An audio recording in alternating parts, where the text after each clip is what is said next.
Hi, my friends. My name is Ryan. Welcome to episode 22 of my first backpacking trip to Europe. After Polish Monica, my star sister, left, I had a lot on my mind, and I decided to go check out some of the sights in the center of the city. So I went to the old town where they had that famous astrological clock. I believe it is the oldest astrological clock still working today. There are statues and monuments to the Protestant martyrs who died to break Europe free from Catholic control.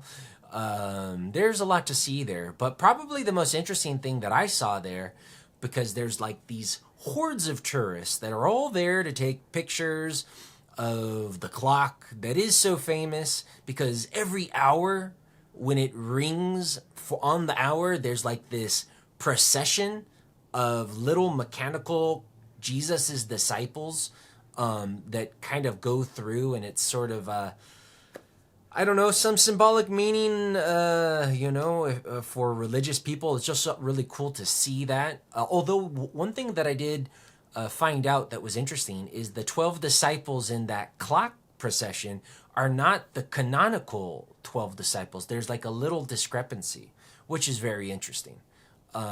Anyways, the most interesting thing that I saw was was a drunk guy. This is in like around noon.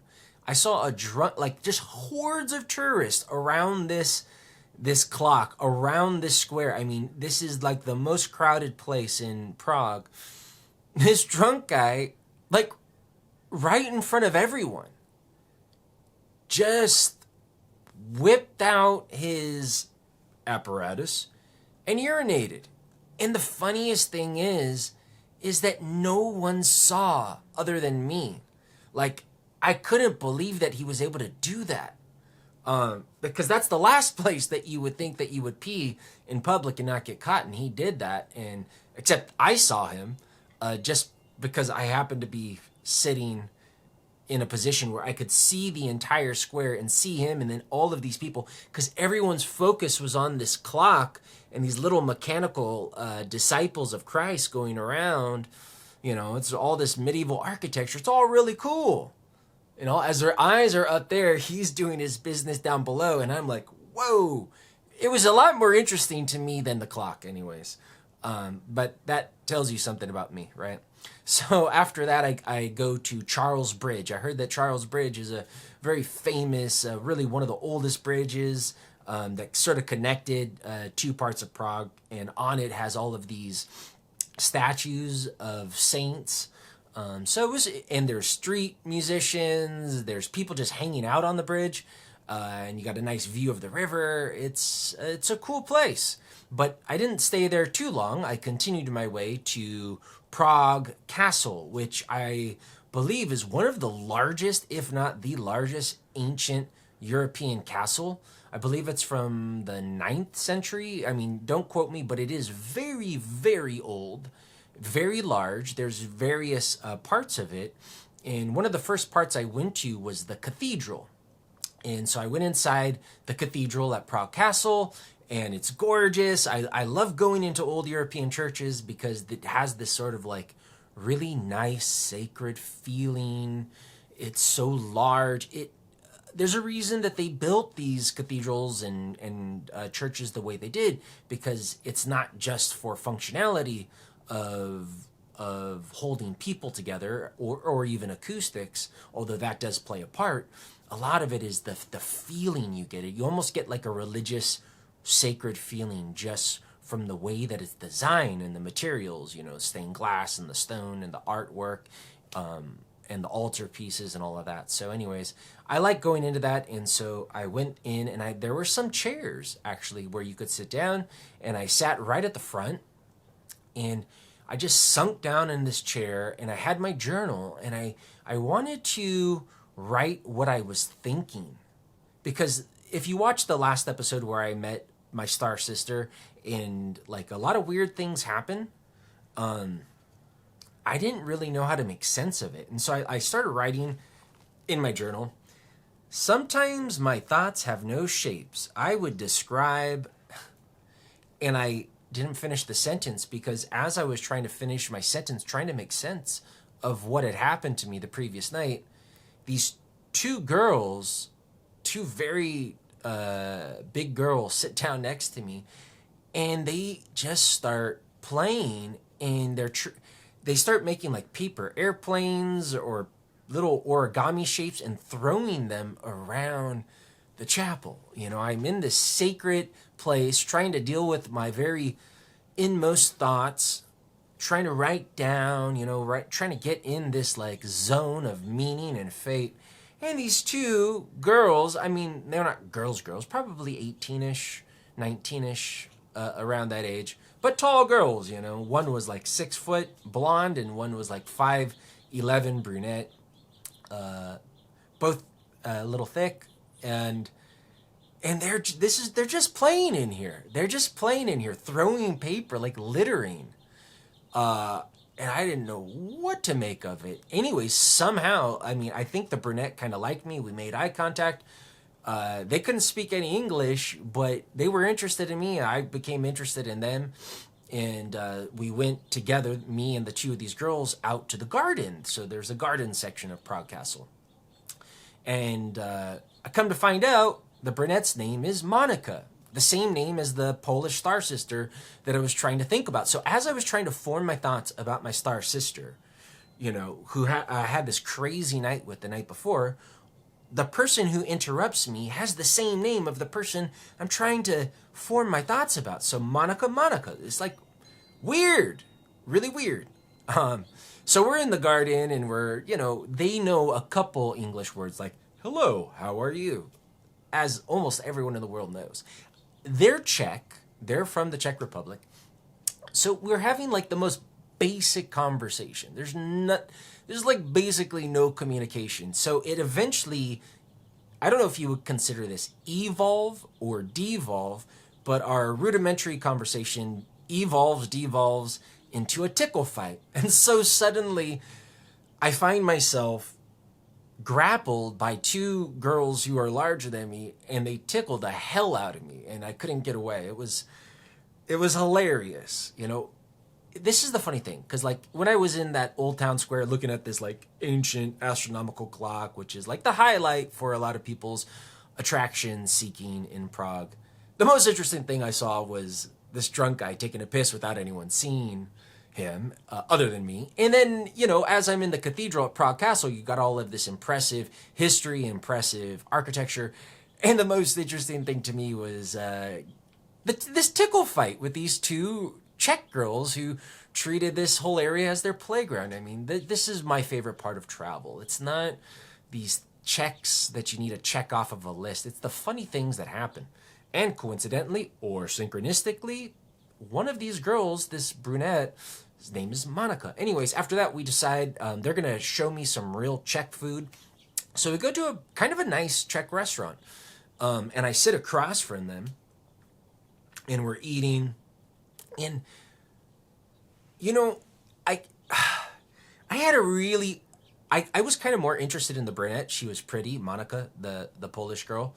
But her blonde friend seemed to like be really throwing the because when I sat across the table, she was like looking at me with like lustful eyes. Okay, now this is going to sound terrible. I do not mean this to be offensive at all. But there was just, and this happens to me too, but there was just, I remember the most interesting thing about this early dinner, this dinner with these Czech girls after we left Prague Castle, was just this waft of BO coming from the blonde right into my face as I was trying to eat my dinner. As she's looking at me with sex eyes, and her BO is just smashing my face. I mean, I'm not trying to be gross. I'm not trying to be offensive. That was just a very crazy experience for me, because I rarely smelled such strong body odor on women that I dated. Even though I wasn't necessarily dating the blonde girl, I guess you can call it that. It made me think that there are different cultural thoughts on body odor. And I'm not trying to say body odor's bad. I mean, some of us love body odor, especially for the people that we love. You know, maybe you don't. I don't know. So it was at my 21-year-old self at that time really took note of that. Nothing really happened. We walked to like a train station, subway station, and I said goodbye to Monica and her big blonde friend. But I will tell you this, another funny thing that stood out. Okay, this is how my 21-year-old mind worked at the time, is when Monica took out her wallet to pay for a train ticket, a condom fell out of her wallet. So how many 18-year-old girls are walking around with condoms in their wallet? This is a wild girl, right? Nothing happened between me and them. Anyways, I have this whole long day of sightseeing and hanging out with these girls. I eventually get back to Hostel Elf at 9 o'clock. I still wasn't able to write down my thoughts in my journal because I was interrupted by these two large Czech girls. Now they've given me more to think of. I have more impressions. That's the point of having a journal, is to sort of get your thoughts and your impressions out, while they're fresh. And so I said, okay, tonight I'm not drinking. I'm not going out. I'm not going to socialize. I want to process what has happened to me within the last 24 hours. So I decide to take a walk, like a little after 9 o'clock, 9:30, 10 o'clock. I decide to take a walk away from the action, because if you left Hostel Elf in one direction, that was the action. And if you left in the other, there was nothing. It was like dead at night. Like offices that were closed, like old buildings, suburbs, really nothing. So I'm just walking down. I thought there was nothing. So I start walking away from the action, no alcohol. I just want a quiet night to process my thoughts and feelings and experiences. And I see a couple guys who look a little shady, like just hanging out in a doorway. The architecture, if you could imagine, sort of like you would see in a lot of like New York movies, where there's like kind of like stone buildings and there's little doorways going up steps.